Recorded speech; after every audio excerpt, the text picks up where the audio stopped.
স্বাগতম জনাইছো ষ্টুডিঅ'ত মই বন্দিতা মুখ্যমন্ত্ৰী ডক্টৰ হিমন্ত বিশ্ব শৰ্মাই প্ৰতিশ্ৰুতি প্ৰদান কৰিছে যে গুৱাহাটী মহানগৰীৰ পাহাৰ অঞ্চলত বসবাস কৰা প্ৰতিগৰাকী খিলঞ্জিয়াক মাটিৰ পট্টা প্ৰদান কৰা হ'ব আৰু উল্লেখ কৰিছে যে বাংলাদেশী মিয়াক বাদ দি প্ৰতিগৰাকী লোককেই এবছৰৰ ভিতৰতে ভূমিৰ পট্টা প্ৰদান কৰা হ'ব আৰু এয়া পুনৰবাৰ মুখ্যমন্ত্ৰী ডক্টৰ হিমন্ত বিশ্ব শৰ্মাই স্পষ্টভাৱে তথা প্ৰতিশ্ৰুতি প্ৰদান কৰা পৰিলক্ষিত হৈছে লৈছো এই মুহূৰ্তত সবিস্তাৰে এই খবৰ গুৱাহাটীৰ পাহাৰত থকা খিলঞ্জিয়াক মাটিৰ পট্টা দিয়াৰ ডাঙৰ প্ৰতিশ্ৰুতি মুখ্যমন্ত্ৰী ডক্টৰ হিমন্ত বিশ্ব শৰ্মাৰ এবছৰৰ ভিতৰতে প্ৰতিগৰাকী যোগ্য খিলঞ্জিয়াই লাভ কৰিব মাটিৰ পট্টা অসমীয়া আৰু ভাৰতীয় নাগৰিককহে প্ৰদান কৰা হ'ব ভূমিৰ অধিকাৰ এনেদৰে মুখ্যমন্ত্ৰীগৰাকী উল্লেখ কৰিছে আৰু উল্লেখ কৰিছে যে অসমীয়া আৰু ভাৰতীয় নাগৰিককহে ভূমিৰ পট্টা প্ৰদান কৰা হ'ব বাংলাদেশী মিয়াক ভূমিৰ পট্টা প্ৰদান কৰা নহয় বা কোনো সন্দেহযুক্ত বাংলাদেশী বা মিয়াক পাহাৰত পট্টা নিদিবলৈ কঠোৰ স্থিতি মুখ্যমন্ত্ৰীৰ খিলঞ্জিয়াৰ ভূমিৰ অধিকাৰ নিশ্চিত কৰিবলৈ বিজেপিৰ এয়া বিশেষ পদক্ষেপ আৰু এয়া যুগ যুগ ধৰি পাহাৰত থকা ভূমিহীন খিলঞ্জিয়াৰ বাবে এয়া আশাৰ বতৰা প্ৰতিগৰাকী লোকলৈ আশাৰ বতৰা প্ৰদান কৰিছে আৰু গুৱাহাটীৰ পাহাৰত থকা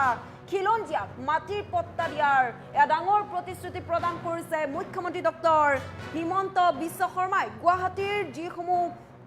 পাহাৰীয়া অঞ্চলত বসবাস কৰে সেই ৰাইজসকললৈ মুখ্যমন্ত্ৰীৰ এয়া প্ৰতিশ্ৰুতি ডাঙৰ প্ৰতিশ্ৰুতি প্ৰদান কৰিছে যে আৰু উল্লেখ কৰিছে যে বাংলাদেশী মিয়াক কোনো কাৰণতে ভূমিৰ পট্টা প্ৰদান কৰা নহয় যিসকল প্ৰকৃততে বা যোগ্য খিলঞ্জিয়া সেই খিলঞ্জিয়া লোকসকলকহে ভূমিৰ পট্টা প্ৰদান কৰা হ'ব ইতিমধ্যে মুখ্যমন্ত্ৰী ডক্টৰ হিমন্ত বিশ্ব শৰ্মাই এয়া স্পষ্টভাৱে উল্লেখ কৰিছে কেইবাটাও প্ৰতিশ্ৰুতি প্ৰদান কৰিছে ইয়াৰ ভিতৰত এয়া আন এক ডাঙৰ প্ৰতিশ্ৰুতি প্ৰদান কৰিছে ভূমিৰ পট্টাক লৈ এয়া স্পষ্টভাৱে উল্লেখ কৰিছে মন্তব্য প্ৰদান কৰিছে আৰু প্ৰতিগৰাকী লোকলৈ এয়া মন্তব্য প্ৰদান কৰি উল্লেখ কৰিছে যে অতি শীঘ্ৰেই এবছৰৰ ভিতৰতে মাত্ৰ এবছৰৰ ভিতৰতে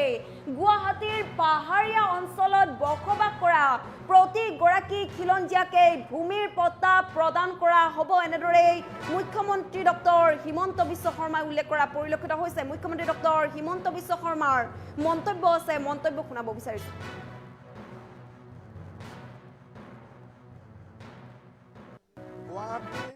বিশেষকৈ পাহাৰত থকা ৰাইজক মই প্ৰতিশ্ৰুতি দিছো যিখিনি মানুহ আমাৰ অসমীয়া আৰু ভাৰতীয় বাংলাদেশী মিয়াখিনিক বাদ দি অসমীয়া আৰু ভাৰতীয় প্ৰতিটো পৰিয়ালক আমি এবছৰৰ ভিতৰত মাটিৰ পট্টা দিম দ্বিতীয়তে প্ৰত্যেকটো ৱাৰ্ডতে মই 20 কোটিকৈ টকা দিম ৰাস্তা ঘাট বনাবৰ কাৰণে গুৱাহাটীত ভৱিষ্যতে এতিয়া দুখন মেডিকেল কলেজ আছে 5টা সমষ্টিক সামৰি আৰু এখন বা দুখন আমি মেডিকেল কলেজ বনাম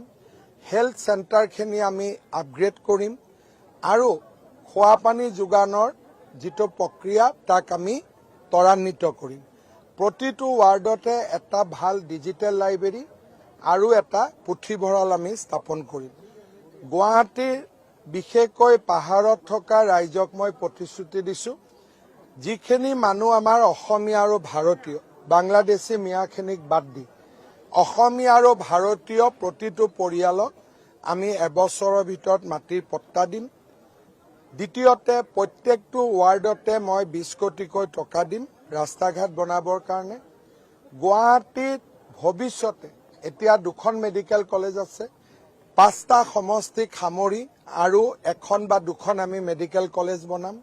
হেলথ চেণ্টাৰখিনি আমি আপগ্ৰেড কৰিম আৰু খোৱা পানী যোগানৰ যিটো প্ৰক্ৰিয়া তাক আমি ত্বৰান্বিত কৰিম প্ৰতিটো ৱাৰ্ডতে এটা ভাল ডিজিটেল লাইব্ৰেৰী আৰু এটা পুথিভঁৰাল আমি স্থাপন কৰিম গুৱাহাটীৰ বিশেষকৈ পাহাৰত থকা ৰাইজক মই প্ৰতিশ্ৰুতি দিছো যিখিনি মানুহ আমাৰ অসমীয়া আৰু ভাৰতীয় বাংলাদেশী মিয়াখিনিক বাদ দি অসমীয়া আৰু ভাৰতীয় প্ৰতিটো পৰিয়ালক আমি এবছৰৰ ভিতৰত মাটিৰ পট্টা দিম দ্বিতীয়তে প্ৰত্যেকটো ৱাৰ্ডতে মই 20 কোটিকৈ টকা দিম ৰাস্তা ঘাট বনাবৰ কাৰণে গুৱাহাটীত ভৱিষ্যতে এতিয়া দুখন মেডিকেল কলেজ আছে 5টা সমষ্টিক সামৰি আৰু এখন বা দুখন আমি মেডিকেল কলেজ বনাম হেলথ চেণ্টাৰখিনি আমি আপগ্ৰেড কৰিম আৰু খোৱা পানী যোগানৰ যিটো প্ৰক্ৰিয়া তাক আমি ত্বৰান্বিত কৰিম। প্ৰতিটো ৱাৰ্ডতে এটা ভাল ডিজিটেল লাইব্ৰেৰী আৰু এটা পুথিভঁৰাল আমি স্থাপন কৰিম। গুৱাহাটীৰ বিশেষকৈ পাহাৰত থকা ৰাইজক মই প্ৰতিশ্ৰুতি দিছোঁ, যিখিনি মানুহ আমাৰ অসমীয়া আৰু ভাৰতীয়, বাংলাদেশী মিয়াখিনিক বাদ দি অসমীয়া আৰু ভাৰতীয় প্ৰতিটো পৰিয়ালক আমি এবছৰৰ ভিতৰত মাটিৰ পট্টা দিম। দ্বিতীয়তে, প্ৰত্যেকটো ৱাৰ্ডতে মই 20 কোটিকৈ টকা দিম ৰাস্তা ঘাট বনাবৰ কাৰণে। গুৱাহাটীত ভৱিষ্যতে এতিয়া 2খন মেডিকেল কলেজ আছে, 5টা সমষ্টিক সামৰি আৰু 1খন বা 2খন আমি মেডিকেল কলেজ বনাম। হেলথ চেণ্টাৰখিনি আমি আপগ্ৰেড কৰিম আৰু খোৱা পানী যোগানৰ যিটো প্ৰক্ৰিয়া তাক আমি ত্বৰান্বিত কৰিম।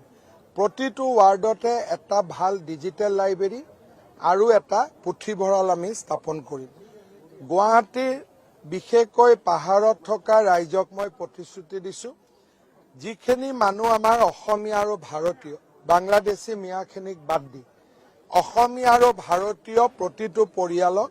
আমি এবছৰৰ ভিতৰত মাটিৰ পট্টা দিম। দ্বিতীয়তে, প্ৰত্যেকটো ৱাৰ্ডতে মই 20 কোটিকৈ টকা দিম ৰাস্তা ঘাট বনাবৰ কাৰণে। গুৱাহাটীত ভৱিষ্যতে এতিয়া 2খন মেডিকেল কলেজ আছে, 5টা সমষ্টিক সামৰি আৰু 1খন বা 2খন আমি মেডিকেল কলেজ বনাম।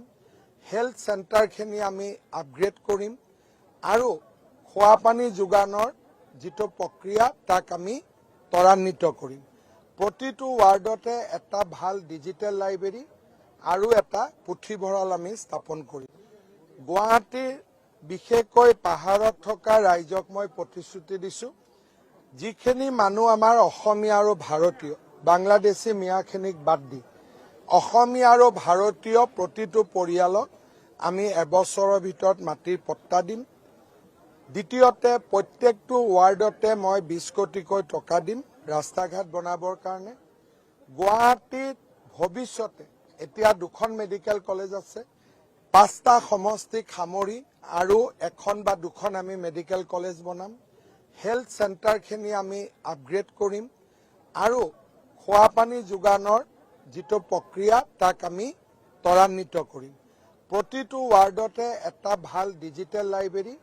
আৰু এটা পুথিভঁৰাল আমি স্থাপন কৰিম। গুৱাহাটীৰ বিশেষকৈ পাহাৰত থকা ৰাইজক মই প্ৰতিশ্ৰুতি দিছোঁ, যিখিনি মানুহ আমাৰ অসমীয়া আৰু ভাৰতীয়, বাংলাদেশী মিয়াখিনিক বাদ দি অসমীয়া আৰু ভাৰতীয় প্ৰতিটো পৰিয়ালক আমি এবছৰৰ ভিতৰত মাটিৰ পট্টা দিম।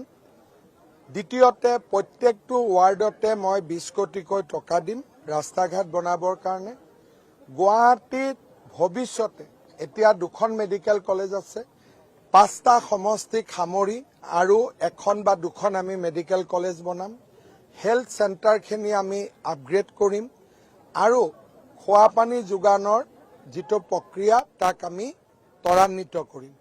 প্ৰতিটো ৱাৰ্ডতে এটা ভাল ডিজিটেল লাইব্ৰেৰী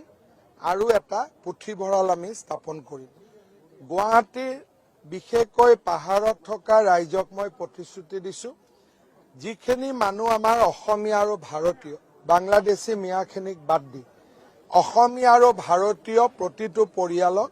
আমি এবছৰৰ ভিতৰত মাটিৰ পট্টা দিম। দ্বিতীয়তে, প্ৰত্যেকটো ৱাৰ্ডতে মই 20 কোটিকৈ টকা দিম ৰাস্তা ঘাট বনাবৰ কাৰণে। গুৱাহাটীত ভৱিষ্যতে এতিয়া 2খন মেডিকেল কলেজ আছে, 5টা সমষ্টিক সামৰি আৰু 1খন বা 2খন আমি মেডিকেল কলেজ বনাম। হেলথ চেণ্টাৰখিনি আমি আপগ্ৰেড কৰিম আৰু খোৱা পানী যোগানৰ যিটো প্ৰক্ৰিয়া তাক আমি ত্বৰান্বিত কৰিম। প্ৰতিটো ৱাৰ্ডতে এটা ভাল ডিজিটেল লাইব্ৰেৰী